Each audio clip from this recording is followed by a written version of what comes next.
মহিলাদের চুল বিক্রি করা জায়েজ আছে কিনা? অনেক ফেরিওয়ালার কাছে চুল বিক্রি করে অনেকে। মহিলাদের চুল বিক্রি করা হোক আর পুরুষদের চুল বিক্রি করা হোক, চুল বিক্রি করা জায়েজ নাই। চুল বিক্রি করা কি নাই? কেন জায়েজ নাই? কারণ এই চুল, নখ এবং মানুষের সকল অঙ্গ প্রত্যঙ্গ, এর কোনোটা বিক্রি করা এটা মানবতার অসম্মান। দেখেন, মানবতা তো জিগির তুলি আমরা অনেকে। মানবতার সবক নিবেন কোরআনের কাছ থেকে, হাদিসের কাছ থেকে। আল্লাহ কোরআনে বলেছেন, ওয়ালাকাদ কাররামনা বানি আদম, আমি আদম সন্তানদেরকে সম্মানিত করেছি, মানুষকে সম্মানিত করেছি। কে বলেছেন? মানুষকে সম্মানিত করেছেন। এজন্য মানুষের অসম্মান হয়, মানুষের অপমান হয়, মানবতার অপমান হয় এমন কোন কাজ করা ইসলামে জায়েজ।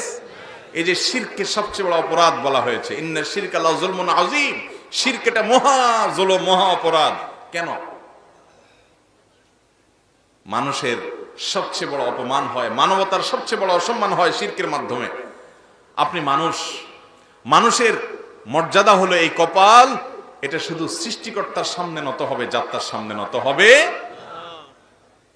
যাত্রার সামনে যদি নত হয়, একজন মন্ত্রী তিনি যদি একজন চৌকিদারের পা ধরে মাপ চাওয়া লাগে, এটা তার জন্য অসম্মানের না? এটা তার জন্য অপমানের হবে না? মানুষ আল্লাহ সৃষ্টির সেরা। কোন মানুষ যদি আরেক মানুষের পূজা করে, তার সিজদা দেয়, এটা মানুষের অসম্মান, কারণ সেও মানুষ। মানুষের সম্মান রক্ষার জন্য ইসলাম এই শিরককে নিষেধ করেছে যে মানুষ এই কপাল দিবে, সিজদা দিবে শুধুমাত্র তার স্রষ্টাকে, আর কারোর সামনে দিবে না। অন্য কারোর সামনে সিজদা করা মানে হলো মানবতার অপমান করা, মানবতাকে অসম্মান করা। সেজন্য ইসলাম মানুষকে সম্মানিত থাকতে বলেছে, সম্মানিত রাখতে বলেছে। মানুষের শরীরের অঙ্গ প্রত্যঙ্গগুলোকে সম্মানিত করতে হয়, সেজন্য এটাকে সসম্মানে কাফন করে দাফন করার ব্যবস্থা করা হয়েছে।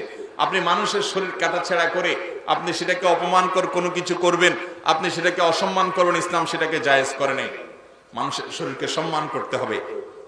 মানুষের চুল বিক্রি করবেন আজকে, কালকে আঙ্গুল বিক্রি করবেন, পরশু কিডনি বিক্রি করবেন, তারপর দিন চোখ বিক্রি করবেন, এরপর দিন নখ বিক্রি করবেন, এরপর দিন গোটা মানুষ বেচা ধরবেন। মানুষের কোনো কিছু বিক্রি করা জায়েজ? এটা মানুষের অসম্মান, এটা মানুষের কি?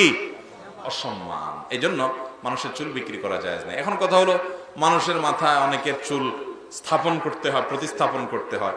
যদি কেউ চুল পড়ে যায়, সে আপনার আলগা চুল লাগায়া সুস্থ থাকার চেষ্টা করে, সেটা জায়েজ নাই শরীয়তে।